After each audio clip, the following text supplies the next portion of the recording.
Hello everyone, and welcome to another Do development video, where last time we implemented, well, they're not really variables because you can't vary them, but bindings.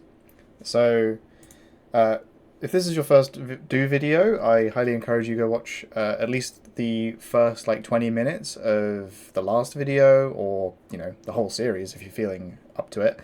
But basically, it's a stack-based programming language that I'm making, and last time we added the ability to bind stack values to identifiers.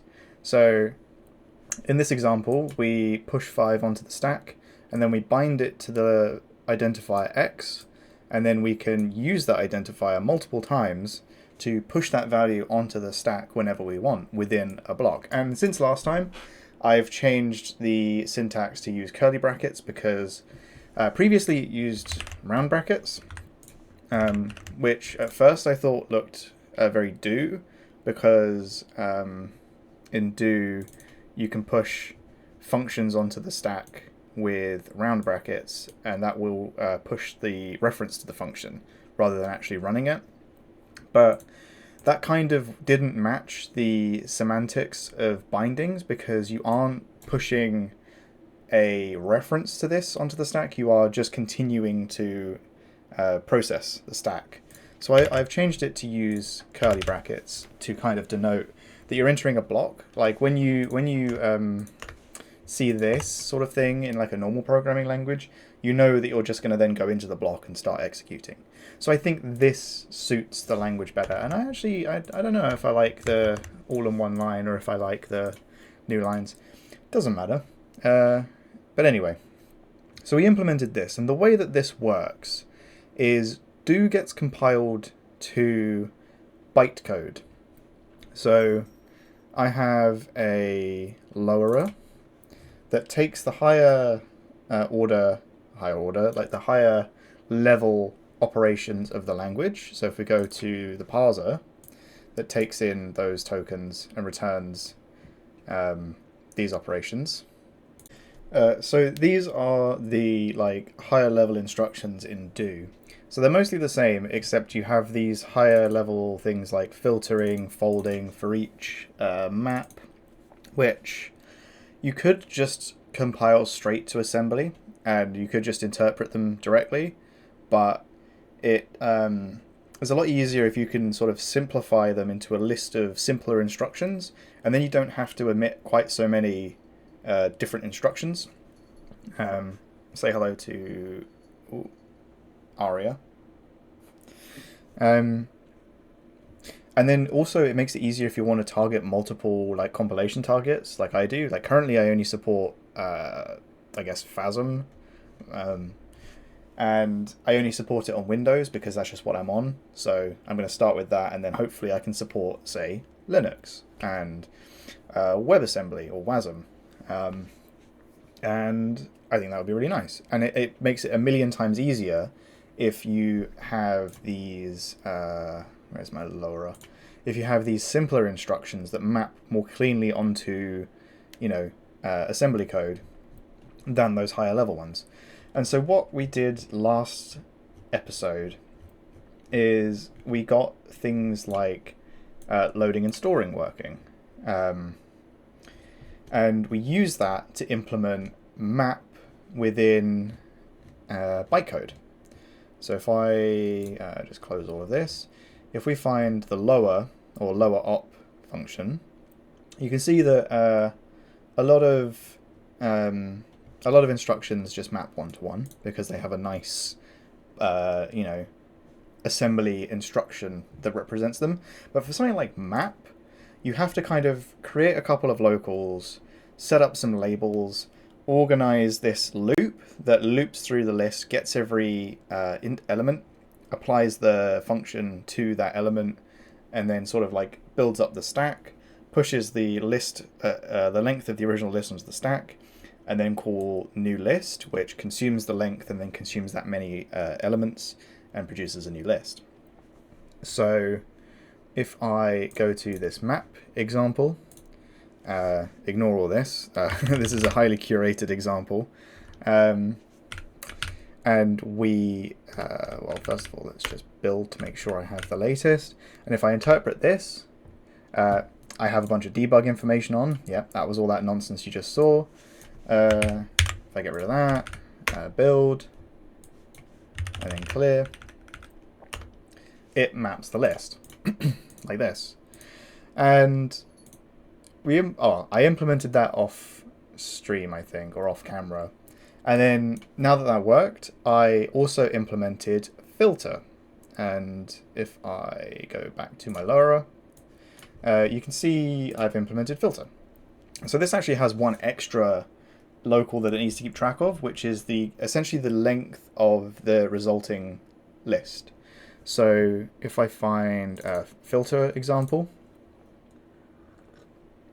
so this one will square every element in the list and then filter out everything that isn't greater than or equal to 16. So the only ones that will be that are the 16 and 25 you get from squaring 4 and 5. So if I just run this one quickly, you see that that works.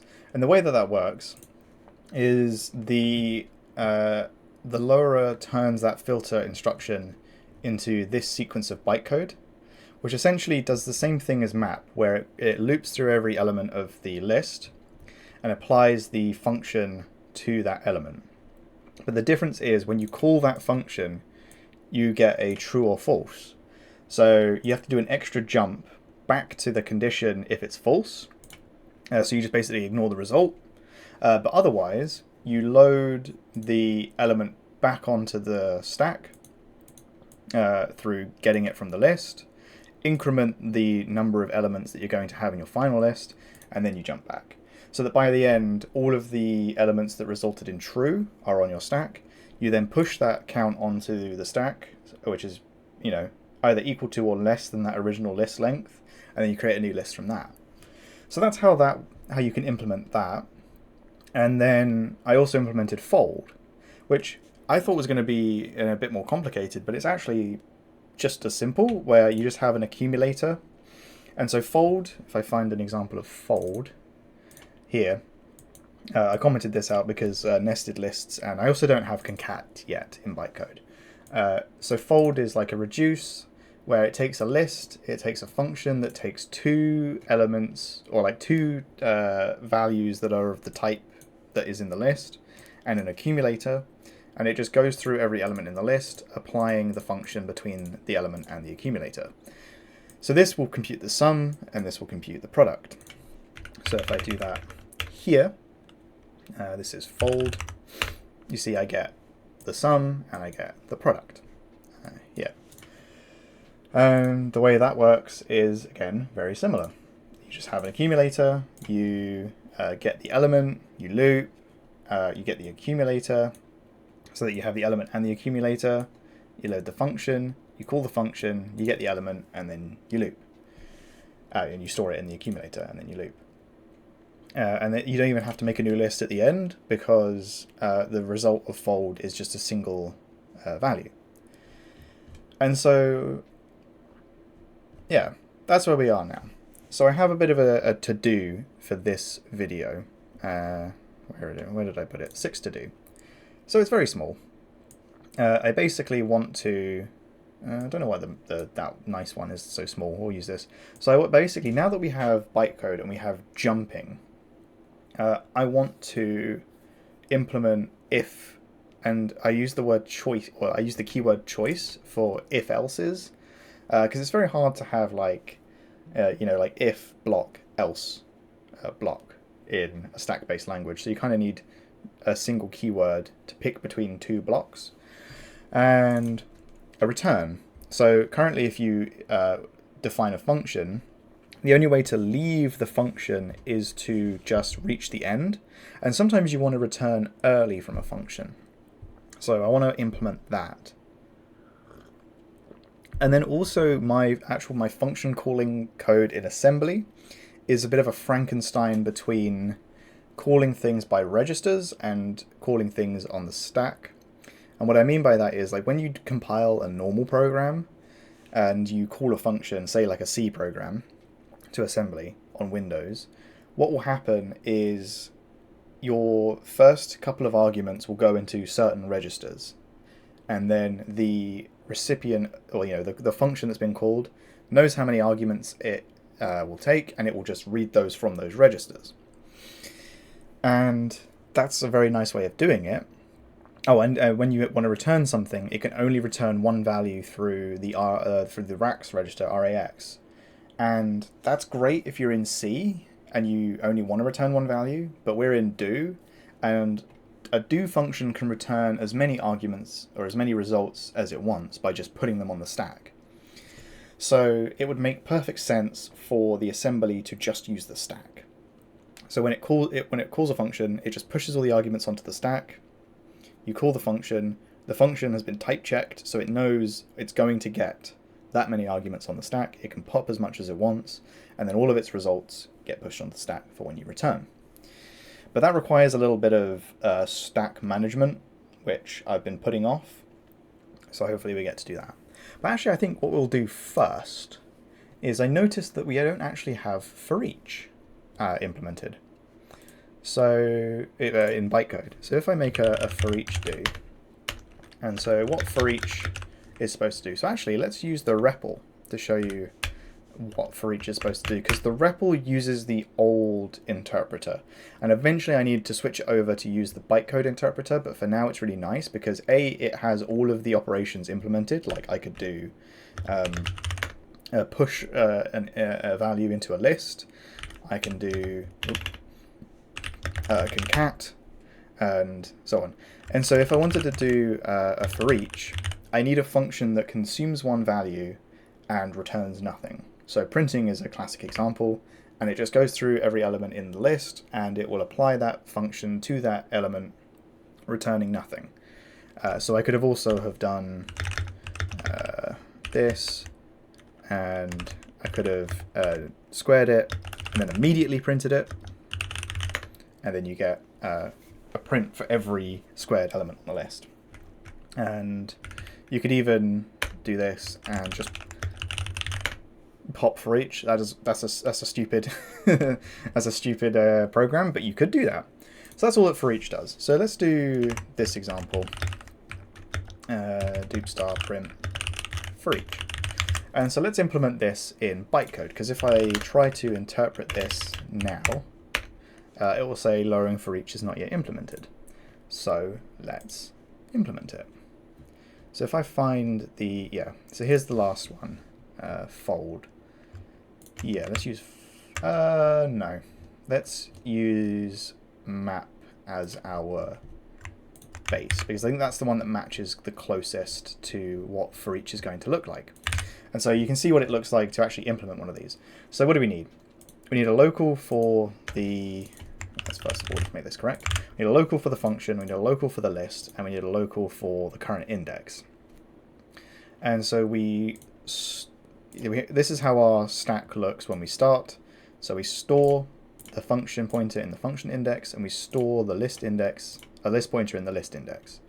And then we can start loading and get the length, store the length in the index. So we actually iterate lists from the end to the start, because then you push things in that order, and then it sort of, when you construct the list, it ends up in the correct order.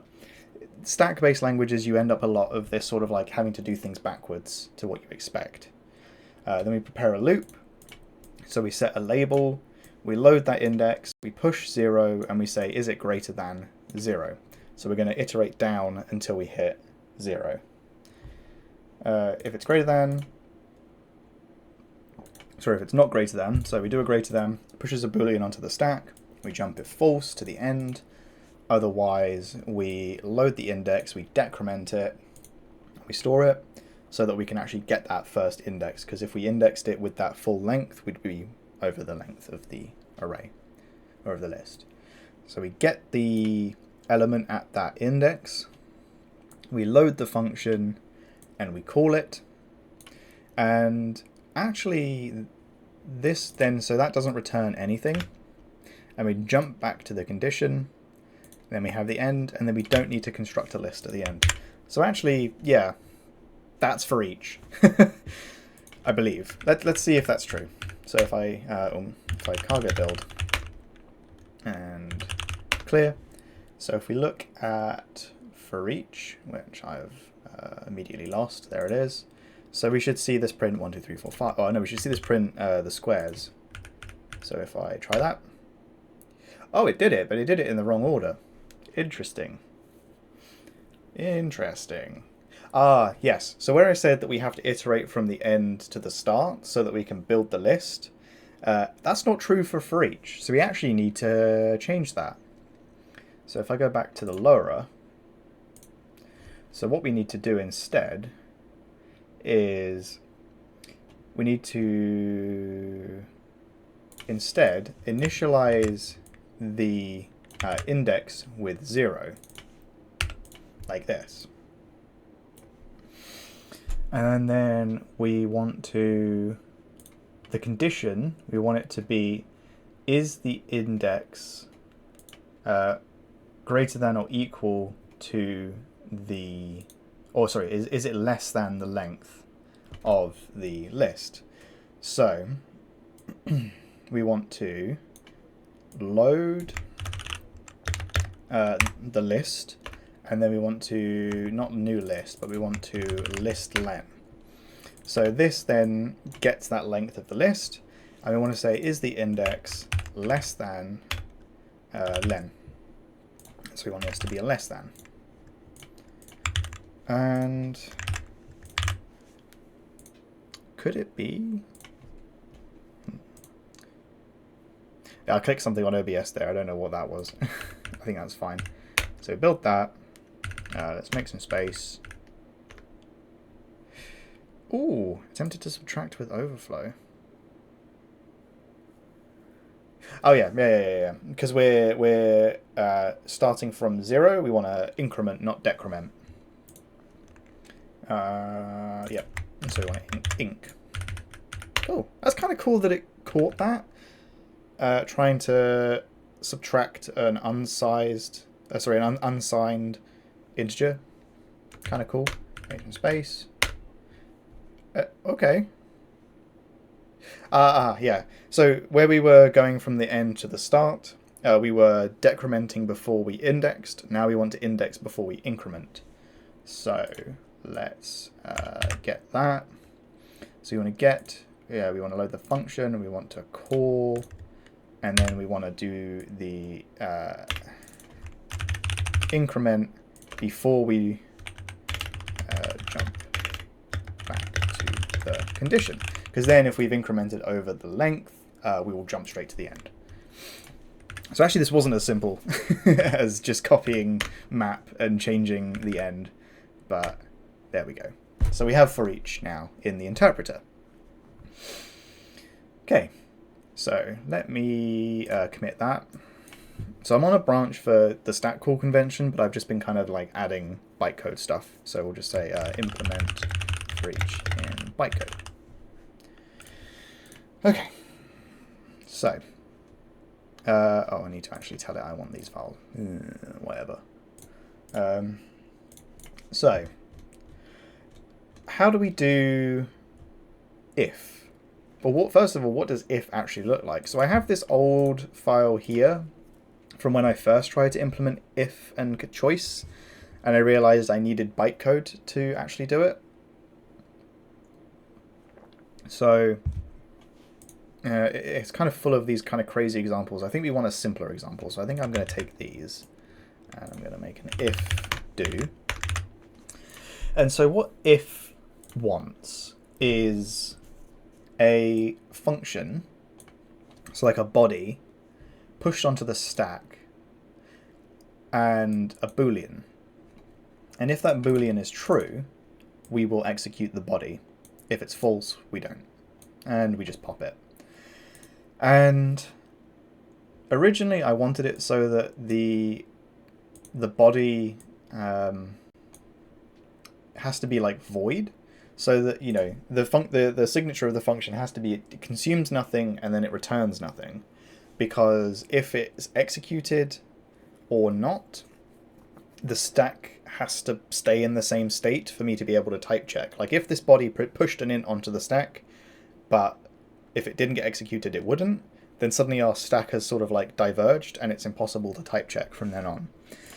But I realized like something like, say, 10 true and 10 plus print. This should be fine. No, 10 true, 10 plus.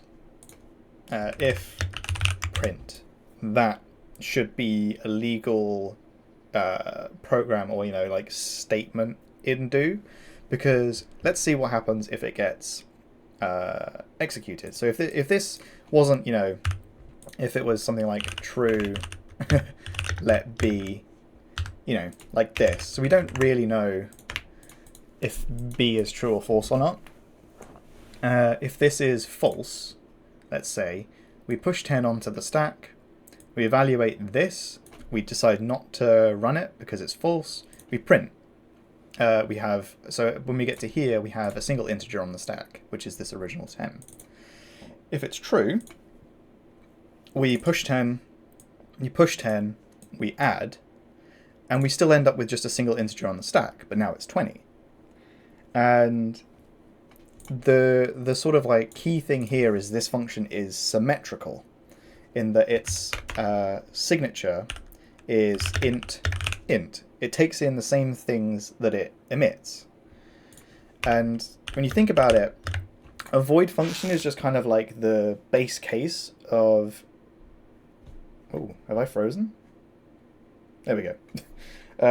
The void function is just sort of like the base case of a symmetrical function. So I think this should also be a legal if. So I think I'm going to make a quick break, and then we're going to get this example both interpreting and compiling, because we should be able to do this in the emitter, because we do emit jumps. So I'm going to take a quick break, and then we're going to implement that.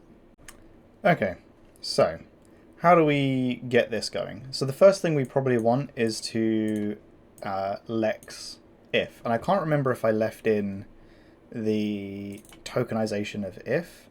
I did. Okay. So does that actually parse to anything? Because I did do some work. Okay, we do have an if operation. So how do we... yeah, that's for printing. Yeah, so we just, we map these to that sort of thing. Is that what we want?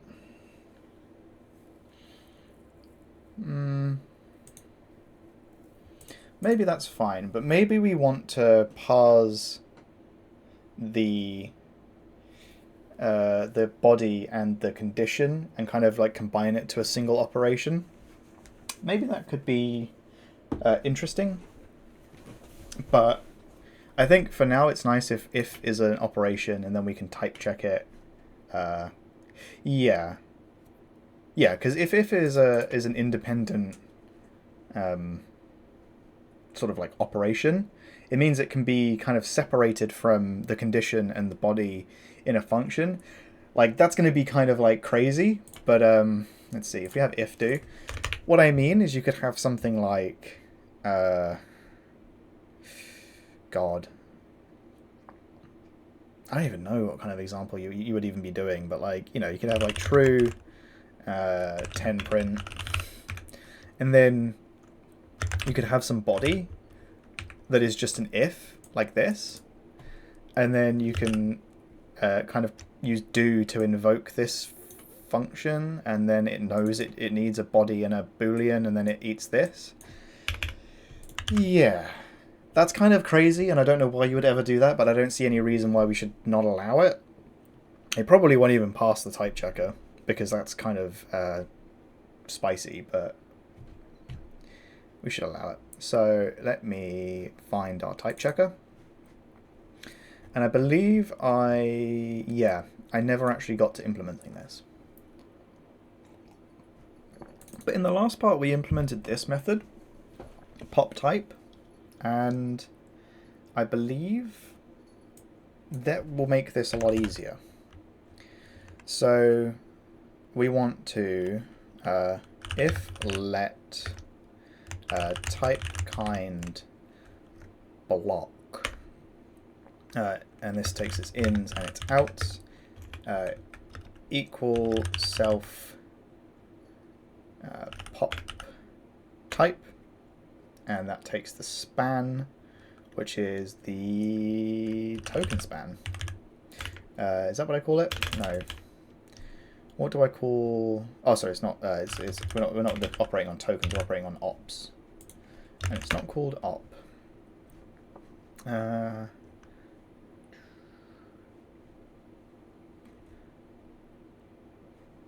It is op. Oh no. Hang on. Oh, we just get the span passed in. How convenient. There we go. So the span is basically just like, where was that operation? And if there's ever an error when we try and pop the type, it can then report the location where there was the error. So we have that. Else, we need to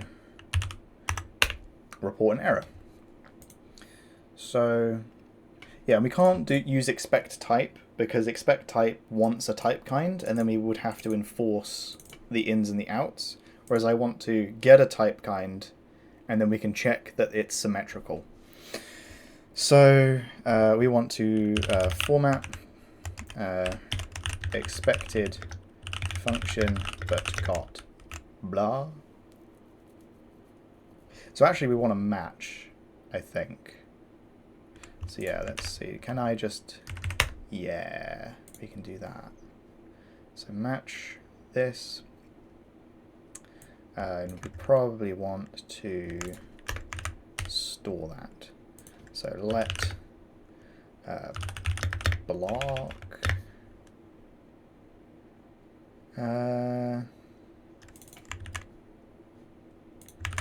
yeah, if it's sum this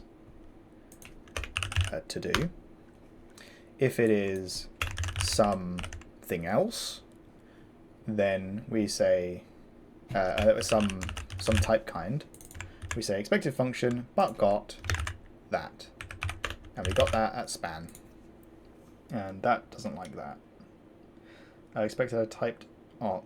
Yeah, we need to return a sort of bogus. Do I have an if? I don't have a typed op if. But we're going to need one. We're going to need one. So, yeah, we'll put it at the bottom here. If, which takes, yeah, a condition, which is a boxed type op, and the body, which comes first, I believe. Let's see if that's true.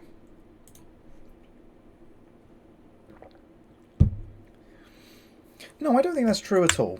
I don't think if takes anything. Because I think it doesn't need to carry that information with it. And we just have ins and outs as nothing, because this is going to give up. And we don't need to keep type checking. So we also have the none case, where we just had an if, but there was nothing else on the stack. So we would say, we don't even need to format, so we can say expected function but stack was empty at the span. And then we also return a bogus. A bogus, a mogus. So it doesn't like that because this is the wrong flavor of string. So we say fuck you. Okay. So now we need to make sure this type, this block is symmetrical. So check function is symmetrical. So what that means is if ins count, len, it's not equal outs len, then we do a diagnostic. So we have to say if expects symmetrical functions.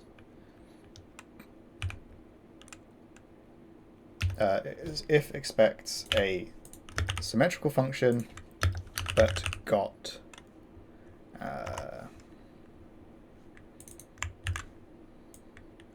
block unwrap. Doesn't like that. Value used after moved.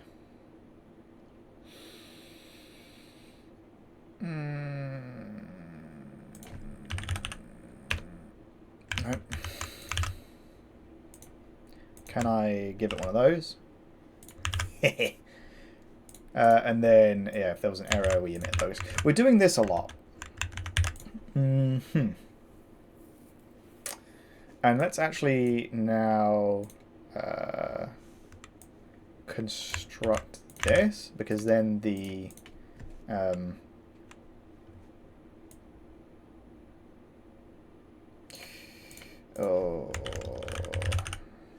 yeah, now that we actually have this, we can say we expected this. Hang on.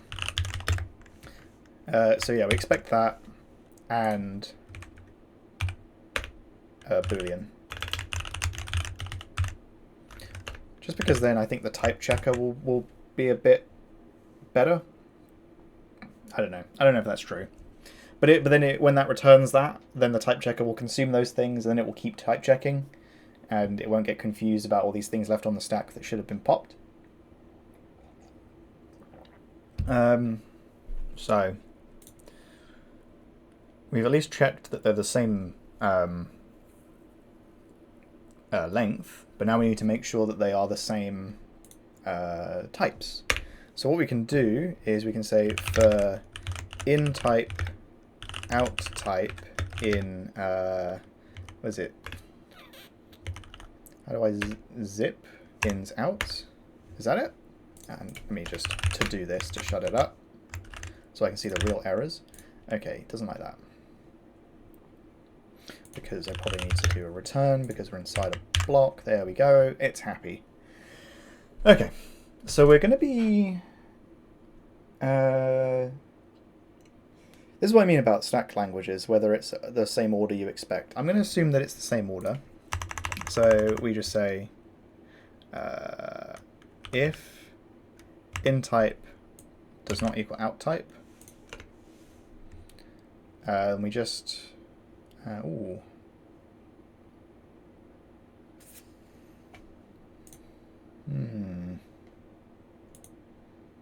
Can I move out a block? It's borrowed. What if I cloned it?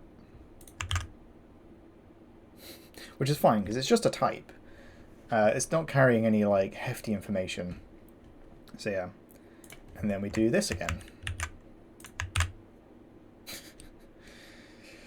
Okay, this is getting kind of gnarly. And then we just basically expect type, and we want a type kind bool at the span.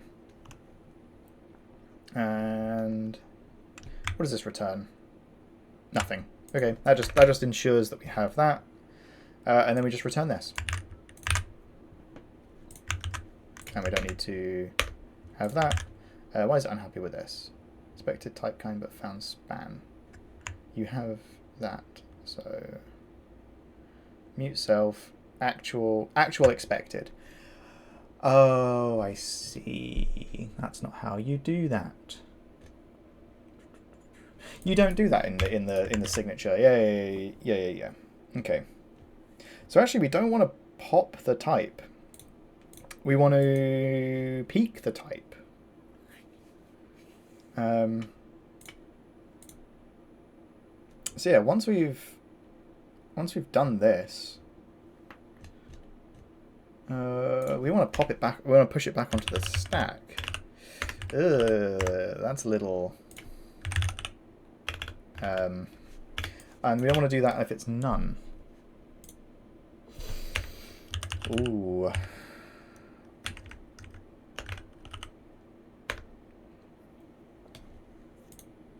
Ooh, that's kind of disgusting. Okay, we want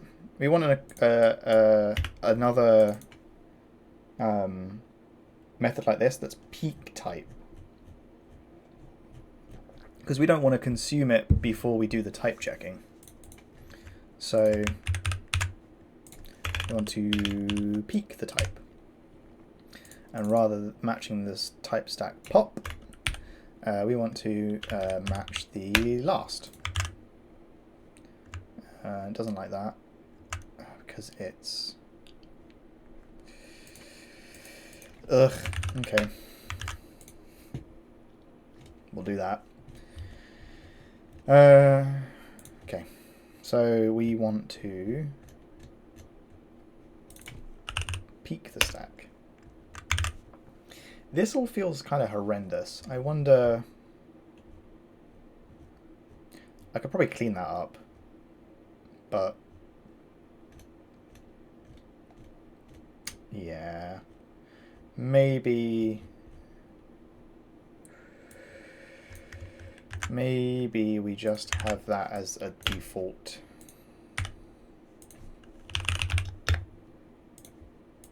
What is this? Here. That's going to mess that up. Okay, whatever. It's fine. It's ugly code, but it will probably work. So it's still unhappy because of that. There we go. So now we're peeking the type. Okay, so what that means is this should all pass the type checker. Hopefully. If it doesn't, then we need to fix it. So if we interpret if do, it passed the type checker. Not yet implemented lowering. So then if I was to make the branches diverge in this, if expects a symmetrical function but got fun of nothing to int, which is this. I wonder if it would be better actually if it reported there. So let's go back here. So we have the block. We don't have the block span, but we can get it. So actually, if I make peak type return this with its span, which is why we store it on the type stack in the first place. So if we get the span, then we'll have some type kind clone, span clone.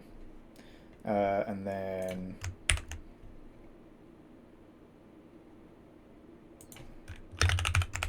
do that. Okay. It's now very unhappy with me because I'm, yeah. So sum that and block span. So damn. Okay.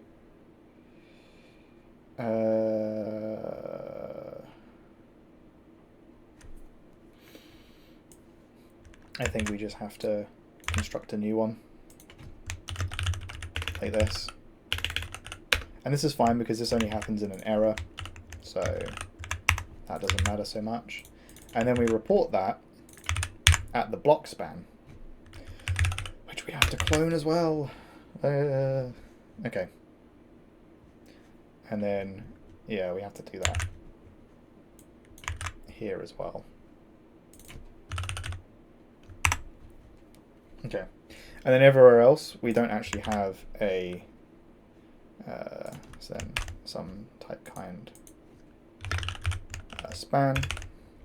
So here we expected this but got that at this span clone, and that should do.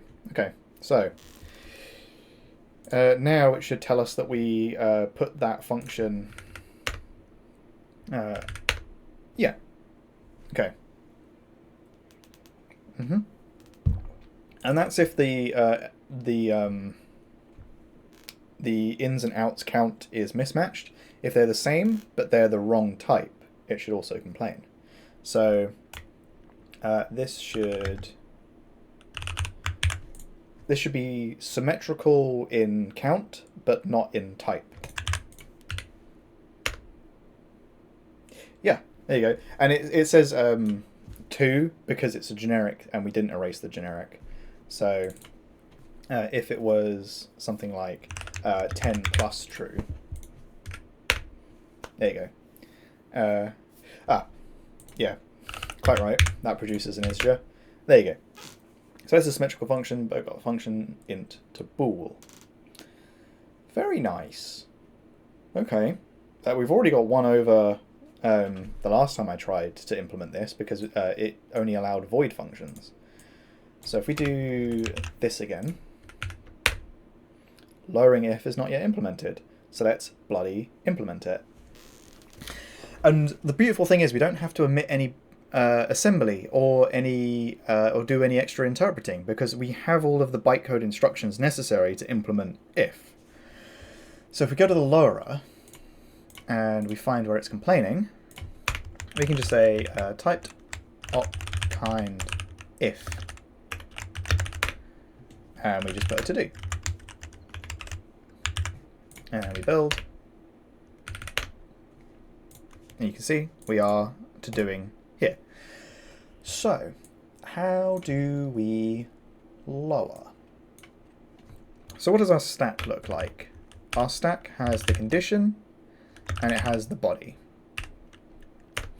So we probably want to store the body. Is that what we want? Yeah, because this is a function. No, it's a function pointer. So actually we could be a bit cleverer without using any locals if we just swap these. Is that true? Ooh, no. That's not true. Basically, we want to unpack the body.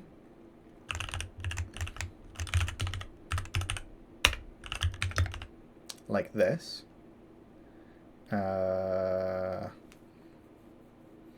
Ooh, okay. So maybe it did make sense to store the body in with the if.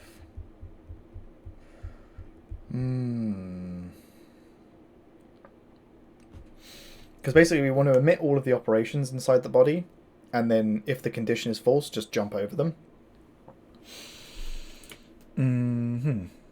But we don't have the body. So we need to stick that in the typed op, which I suppose we could do.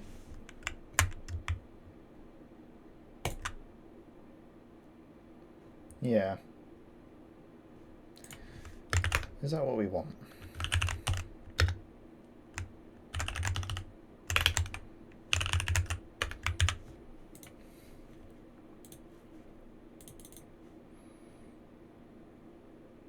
Is that what we want?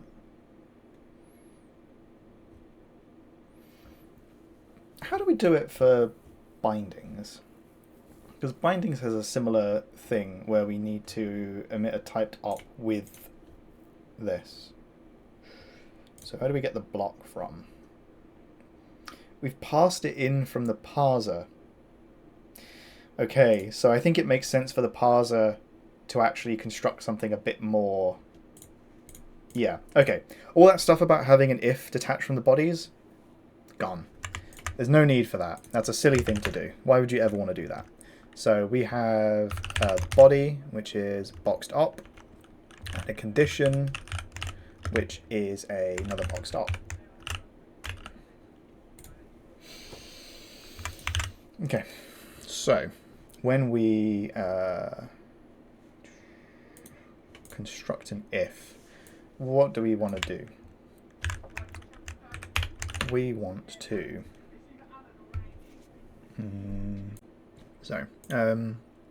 we want to basically expect a block. So how do we parse let bindings? So oh yeah, but that'll be after.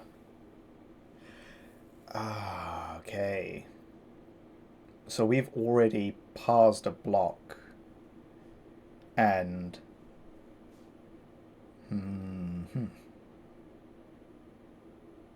so maybe actually it should look like this.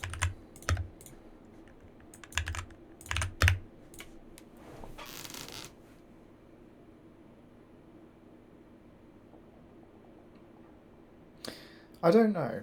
I'm kind of figuring this out as I go. I remember I snuck a look at Factor, which is another like functional stack-based programming language, and they had something like this, which was like 10, 20. It'd be like true 10, 20 question mark, and that then consumes like that. But yeah, I don't know how that works actually, because you would be processing it. I think you'd have to like look at or like look back and sort of like parse that as a whole construct rather than having it be separate ops. So if I have it like this, what are the consequences? It means you can't dynamically pass bodies to ifs. So if you imagine we had like 10 plus here, and instead we did let body cond, and we did like 10 cond body, we wouldn't be able to like dynamically pass the body in, which might be kind of a powerful feature.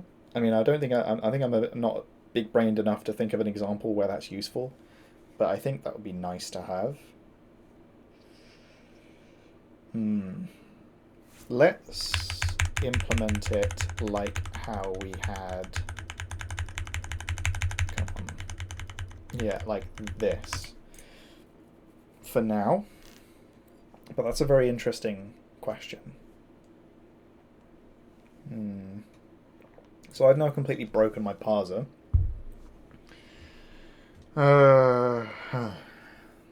Yeah. Because I think in... God damn. I thought this was going to be easy. I thought this was going to be a lot easier than this. So if we go back and replace that with what we originally had, go back to the lower, the typed op no longer has that. So let's fix that. Okay, so we're like this. So I think we just need to store it as a local. I think we just need to take the L. So let's start our instruction. Yeah. So we want to store that. We don't want to hard code the index. We want to set up. Yeah, we do want that eventually, but let func index. I think that's the convention I've been using. Yeah. So we store the function. Oh no, that's literally not what we wanted to do. That's literally what we didn't want to do. Okay. I think I'm going around in circles. I'm going to take a break, figure it out, and then we're going to implement it so I don't keep just going in circles on camera. Okay, what do you think of this? I think we sacrifice having dynamic if bodies for convenience now, because I think, like, yeah, that's kind of a big brain feature, and I think we don't want to allow that because that makes the whole thing too complex. And we already introduced the concept of a block, and actually I think we need to rename what a block is in our compiler, because now we have genuine blocks, which are, rather than their functions you jump to, because that's the thing I was finding to be the mind melter here, is like, this isn't a block that we need to store and jump to, it's just a sequence of instructions that we either jump over or we execute. So I think we actually reuse the kind of the code we got for free from implementing let bindings, and we have this. And what that means is we can even have a look ahead and have an else like that.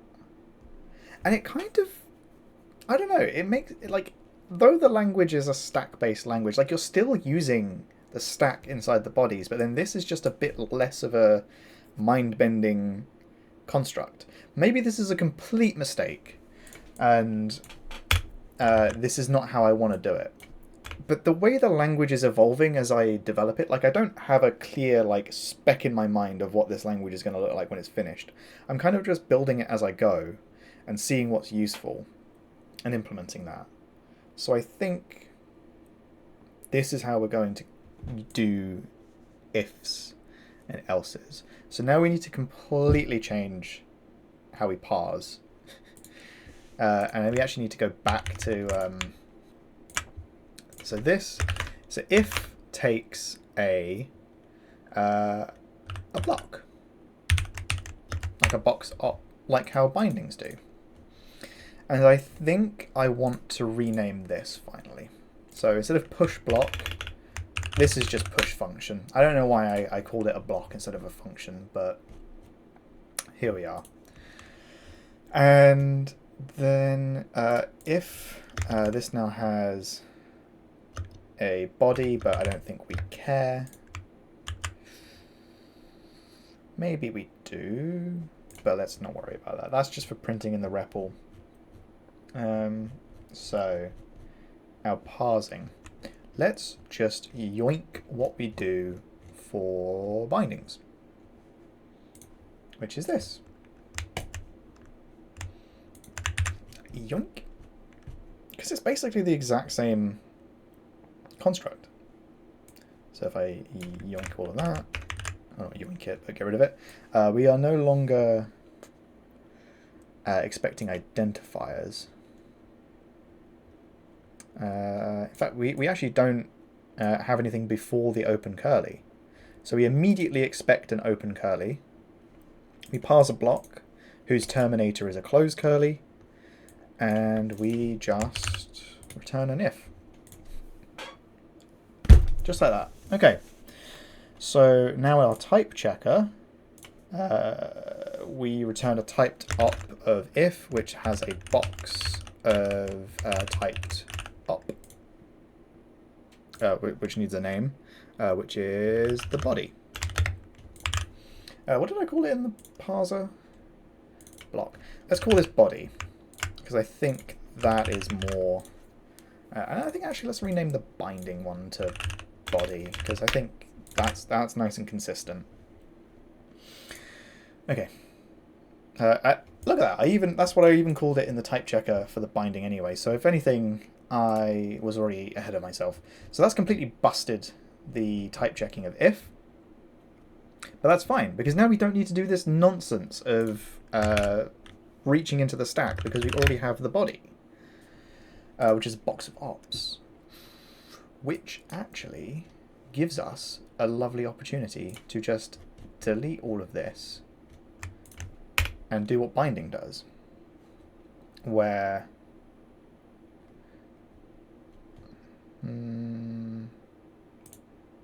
flow kind push function equals block kind.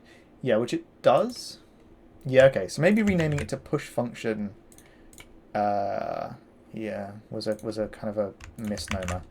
But yeah, so body, and what do we call it? Yeah, this should be called body. There we go. So this is an if with yeah, so the if, so this actually, rather than being a box, is a vec of typed ops. So it makes me wonder why the parser doesn't treat it like a vec, because we're parsing it as a block, which is a single operation. But I guess we can kind of like unpack it and have it as a vec, and then we don't have to worry about any crazy stuff. And we can do the same to binding afterwards, but let's use the if as a proof of concept. So block, we parse the block, and we just say if let op kind push function ops equals block kind else unreachable, because it has to be a block because we just parsed a block. We return this, and we just return the ops. Boom. Okay, back to the type checker. So we're in here. We have a body which is a vector of ops. We don't need to worry about any of that. We just say for op in body, we type check the op, and then we return an if. And we don't even need this unreachable anymore.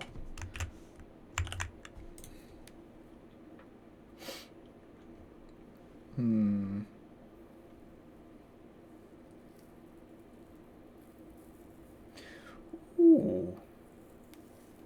Maybe we did want it to be a block, because I have this function, type check, or is it called check? Why is it complaining? Have I? Ah, it's because I've absolutely messed up the bracket, so it doesn't know where it is anymore. There we go. Self type check block, which actually takes in ops as a vector.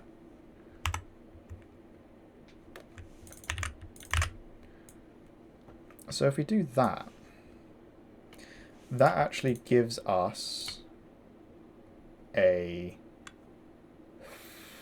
Doesn't give us the typed ops though. It gives us a typed op. So let typed or let checked body equal this. So that's now a typed op, which is a push function, I believe. Push block.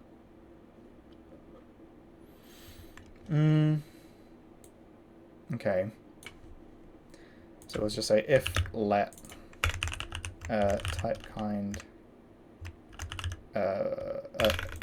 typed op kind push block typed ops equal this. Ops unreachable. So now we have the typed ops, so we can just yoink that and put it in there. It's unhappy about that. Expected type op, we found type op kind. Yep, because we want to just get the kind out of it. So this is going to like kind of type check the body, and if there's any errors inside the body, it will report the diagnostics and return the typed operations. So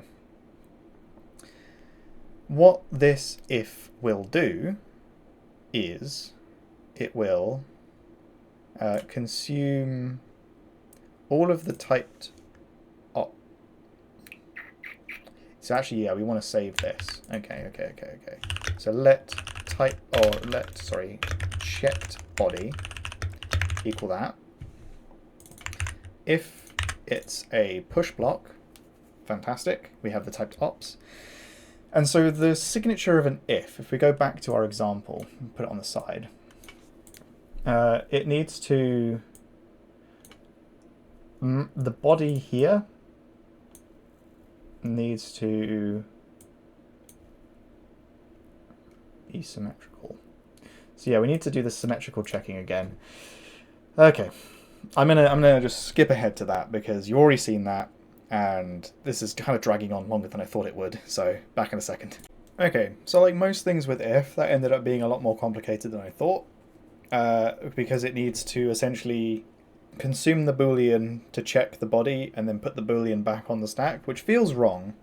So maybe I need to fix that. But it now, yeah, it does the symmetrical checking and everything with the body. So if I go back to if do, which I've closed for some reason, and I'll just put that over there. If I muck up this by making it not symmetrical, and do that, yeah. So expect a symmetrical function, but got this. Ooh, okay. It reports it. Yeah, and then, yeah, it complains that I've left 2 integers on the stack. But if I consume those, yeah, I'm no longer getting a type check error, and now it's going to the lowerer, and the lowerer is saying, hey, my guy, I don't know how to lower this. Sick. And then I imagine the same is true. I mean, yeah, it's exactly the same construct, right? So yeah, expected a symmetrical function, but Okay. I don't like where it reports the error. I want it to report it at the function check body. If I get the body, which is a vector of ops. Yeah, okay, that's why it'd be nice if it was a... whatever. Whatever. It is fine. It works for now. Let's move on and lower if finally. So, typed op kind if with a body. Well, now this is really easy because we just we don't need any locals. We just we already have the condition on the stack. That's where we start. So we basically just want to say we need a label. So let end equals self next label. And we want to say bytecode instruction, jump if false to the end. Otherwise, we want to. Okay, we need a separate. So let moot body bytecode vec new for op in body bytecode extend self lower op. Bada bing, bada boom. And then we want to essentially put this in here. So let's say this is let moot bytecode equal this. Oh, I've lost everything. Oh my god. There we go. Move this, move this. I have to have the text so big for the YouTube video. It looks ridiculous on my monitor, but I appreciate it makes it so much more readable for you. So we want that, and we want to return the bytecode at the... No, we want to return the bytecode at the end. There we go. So we want to extend that with the body, and then we want to push, not a return, a label end. That should be it. That should be it. So we push a label, and no, we don't. No, we don't. We jump if false to the end. Otherwise, we do the body, and then we have the label. That should be it. I hope that is it. Huh. So, first one.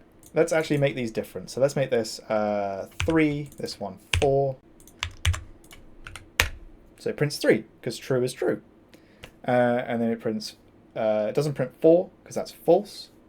And then we have a little binding, which binds true to B, pushes 10. If B, which is true, we add 10 to it, which prints 20. So if I was to change this well, actually, if I said not B, so this is how you negate in do. You push the boolean, and then you push and then you do an exclamation mark, which negates what's on the top of the stack. Yeah, so it no longer adds 10. That's really good, actually. I like how that looks. Because, yeah, it's consistent with let bindings. And it feels more manageable than what I had before, where you were pushing whole entire bodies and then you had to jump to bodies and things like that. This makes a lot more sense. And this is really extensible, because now I can have an else. And I can have 5+. And then the thing about else is it has to also match the same body as if. So let's add else. No, let's not add else. Not yet. Because let me make this actually run the body. Yeah, okay. Because we implemented this at bytecode, and the assembler can handle jumps, this should work in an exe. And it bloody does. Because if I run if.exe, it prints 320. Okay, so I'm going to commit that. And this branch is completely wrong, but it does not matter. So we say implement if, basically. Cool. So I'm going to take another quick break, and then we're going to implement else. Okay, let's finally implement else. So we want this to do this. So let's add else to our syntax highlighter, and it is here. I really want to be able to have a custom icon for do files, but I looked in how to do that and it looks like an absolute pain. Let's also get rid of choice because we're not using choice anymore. So yeah, this looks really clean. I like it. I realize I've basically just reinvented Porth because Porth uses syntax like this. It's kind of like condition if body else body end. But I remember Porth had an issue where you had to use if star in order to do chains, which I think it made sense in Porth, but it's just kind of like an unpleasant little idiosyncrasy of Porth that I want to avoid.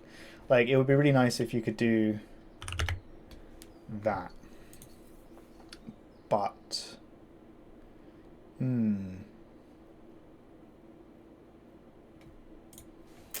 you'd have to do that, wouldn't you?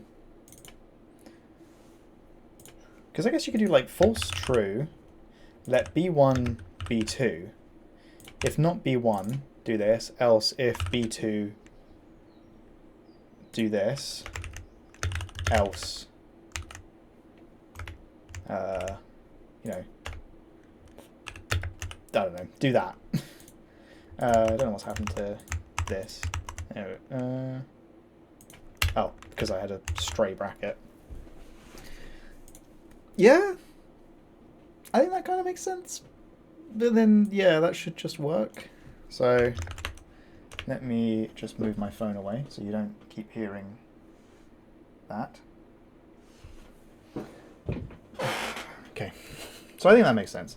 But let's go back to this. Let's make it so that this goes into the else block. And let's implement else. So first of all, we need to go back to our lexer and completely trash the choice keyword. And we'll just replace it with an else keyword. Else. Go to where we do this. So else keyword. And then the parser. If we see an else, that's kind of an error. Because we don't expect to see an else on its own. So we do this with closing brackets, yeah, like this. So we can do the same sort of thing. If we see an else, we just say push a diagnostic. Let's say, let's give it a bit more specific. Let's say else encountered without corresponding if. What does Rust do? If I just say else, yeah, it just says, oh, I expected this, but I found an else. Yeah, I think this is nice because you can you might end up lost in the source when you're coding in do, and you might have a stray else, and then it's just hey, that doesn't actually have an if associated with it. Okay, so we have if. We parse the block. So we kind of want to say if self what is it? Oh no, sorry, it's not even self. If tokens self cursor kind equals else keyword, as good bloody to do. Because then if it hits that, we know that we're parsing it correctly.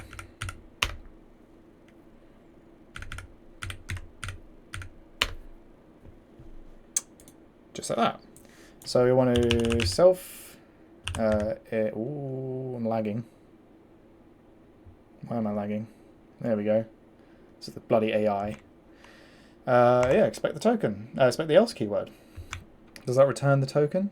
Yes, it does. So I don't know if I really want to preserve that token.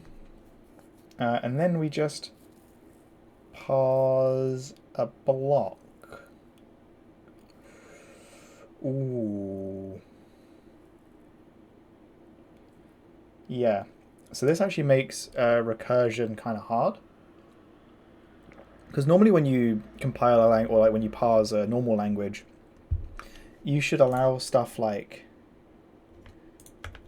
you know, without the brackets, and then you end up with like a statement, or you parse any statement, and then if is its own statement, and so else if isn't actually like a real construct, it's kind of an emergent construct where you say else statement, and then the next statement is an if.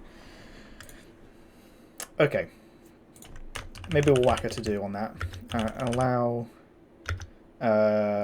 like if else if chains, and then we just basically do this again, and we say open curly. We don't actually care about the open curly. In fact, why are we even saving the open curly? Because we need to parse the block. Right.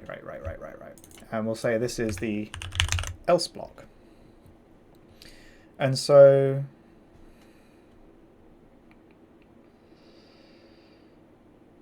yeah.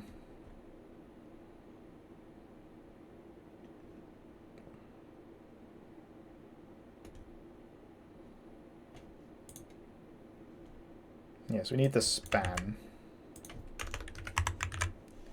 from the original if to the else block.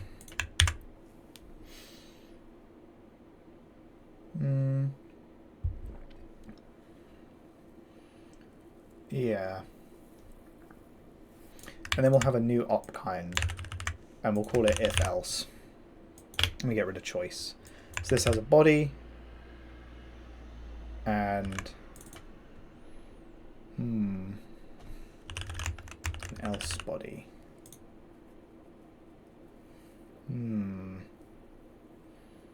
Yeah, I can see this is kind of like not quite right, especially if you want to have recursion, not recursion, you know, like if else chains in future. But this is a start. We can implement this. We can come back. We can clean it up. Okay, so the span we can have from, so let's say let else else keyword equals this, and so the span of the else else span is this. And we kind of want to do that here.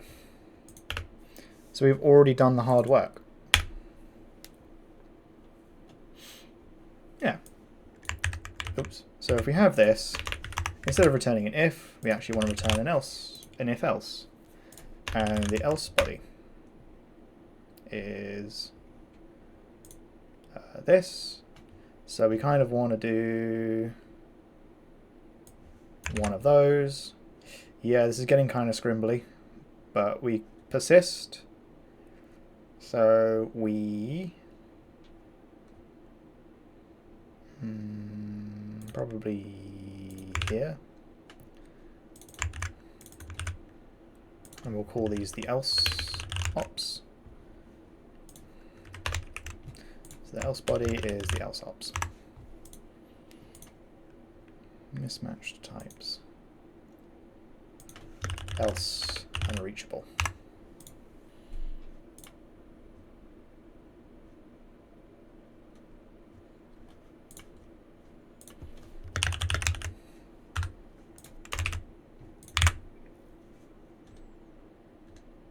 Still not happy with that. Let's get some room. Where are you unhappy? Up here? Because we no longer have choice. And we now have an if else. You know what? This is all kind of falling apart. Oh man. Why am I lagging again? I have such a good computer. I don't understand what OBS is up to make it lag like that. Okay. So we've now parsed the now the interpreter is unhappy because of this, so we just need to change this to if else and ignore the body. Okay. So this is going to get pretty disgusting because we need to type check the body and the else body. So I'm just gonna do that off screen and then come back. All right. So yeah, I think I made the right choice there, cutting. Basically, I've just factored out checking whether an operation is symmetrical, and now the if-else just checks both bodies, checks they're symmetrical, and then just asserts that they have the same ins and outs. So you can't have an else that affects the stack a different way than the in. Sorry, than the body. This was supposed to be like 1/3 of this stream was just implementing if else. I don't even know if we're going to get onto return. Return, I think, actually might just be super easy after this. This ended up being way more complicated, and this isn't even correct because we can't have chains. But I think with a few tweaks, we should be able to. But yeah, now we have the typed op kind if else, which takes body and an else body. I think these should be combined, actually, to just an if. So let me do that.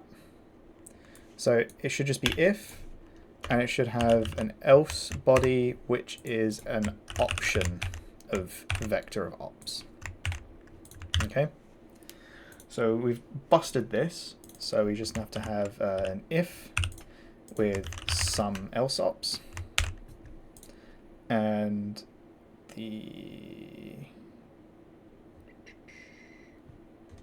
what have we here? This is the parser. This is the parser.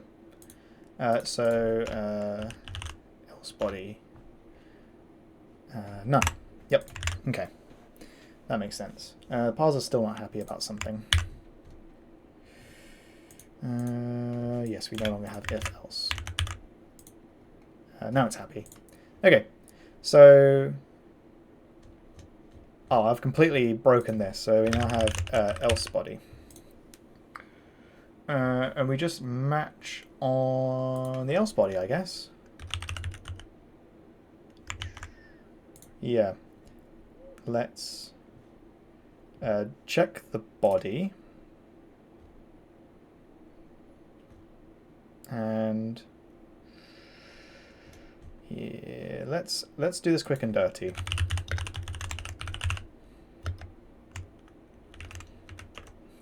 If we have some else body, then we'll do something. If we have none, we will do all of this. And so if we have an else body, we'll do all of this.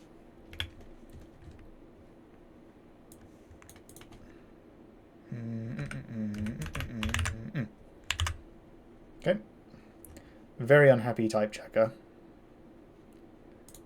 Because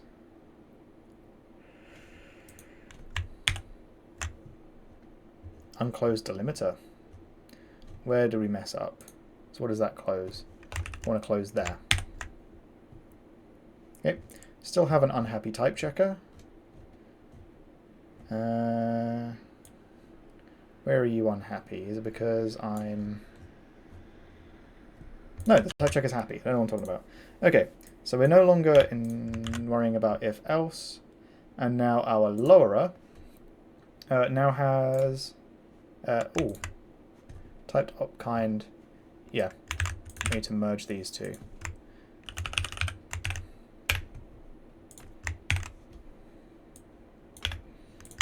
Okay, now we have an unhappy type checker because we're returning an if-else, so we just want to return an if with some thing like that. This is just an if with some empty vec. And I think this is the same. Cool. And if we don't have an else body, then we just say that the else body is none. And we do the same here. And we do the same here. And now it's happy. And now the lower is unhappy because now we need to handle the else body. So we now want to match on else body some else body. So we want to emit, not emit, sorry, we need to lower the else body bytecode.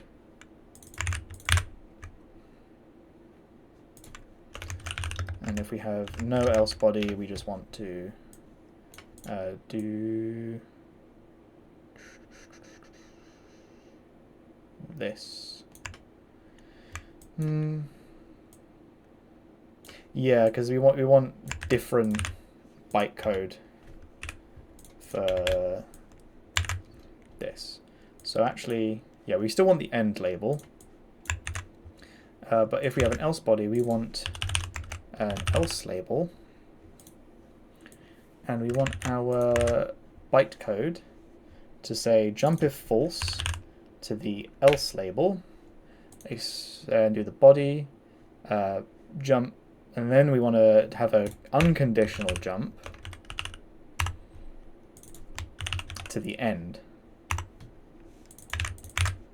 And then here, we want to extend it with the else body bytecode. That should be it. That should be it. So let's try it. Let's rebuild. We have a lot of warnings. We don't actually use peak type anymore. That's the interpreter, not the type checker. Peak type. Let's get rid of this. We don't need it. The way we've done our ifs and elses now is much nicer. Now we have no warnings. Panicked. Ooh. Did we mess up our labels?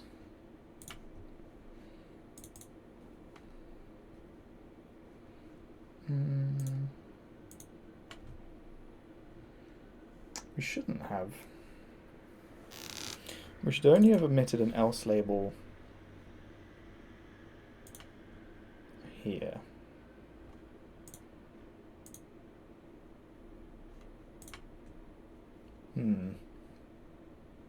I wonder if that's just a bug in the interpreter. Let's try compile this.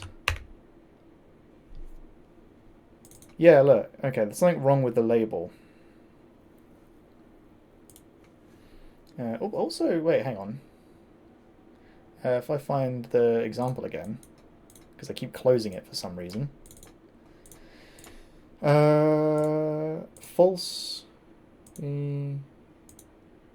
Oh, okay, yeah. It never actually, yeah. If I get rid of all these older compiled ones, yeah. So yeah, it's not emitting the label properly.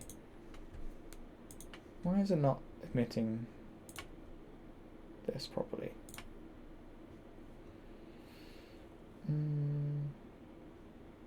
I'll tell you why. Because we never actually emit the label. We never emit the else label for it to jump to. So the interpreter was correct. So let's rebuild that. There we go. So false, falls through, doesn't fall through, it jumps to here. And that's the compiler.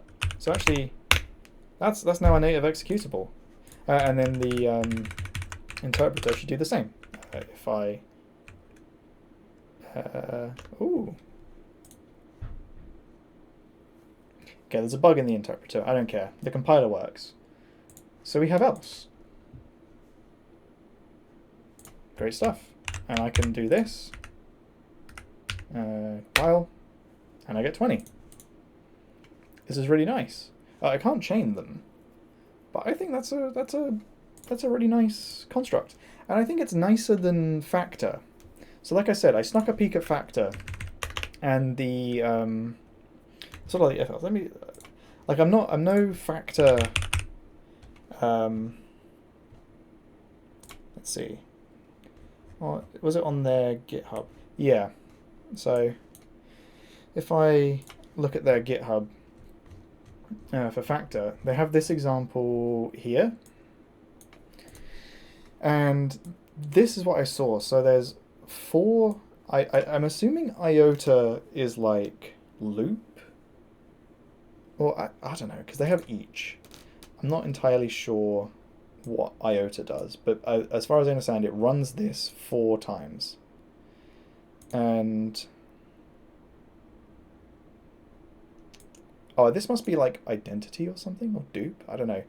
But it will basically write happy birthday, and then to you, happy birthday to you, and then if it's the second, so 0, 1, 2, it will choose dear name and then happy birthday to you.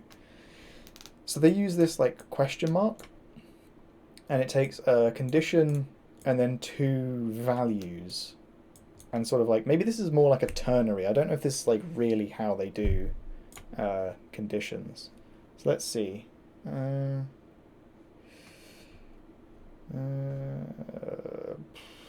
Vocabulary index?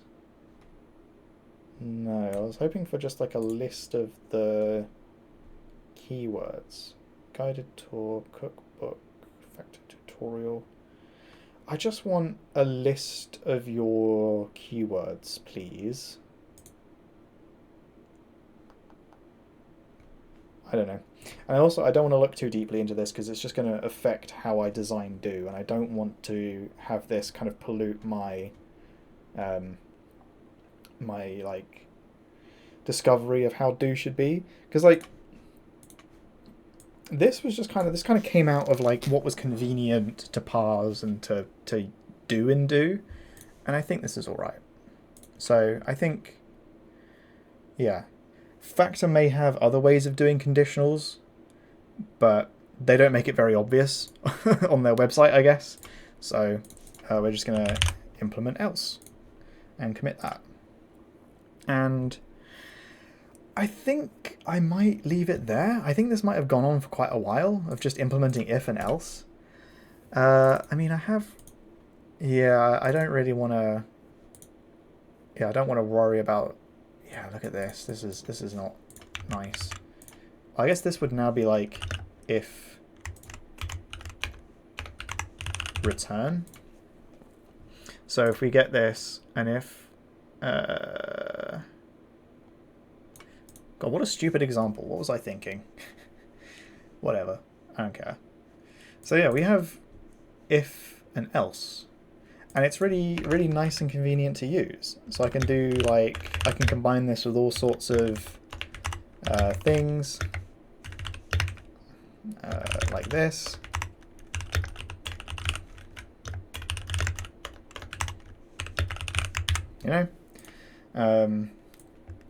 This print was attached to this, so I can run that, and I get 10 because 10 is less than 5 is less than 10. Sick. That's really cool. Man, I love how this is shaping out.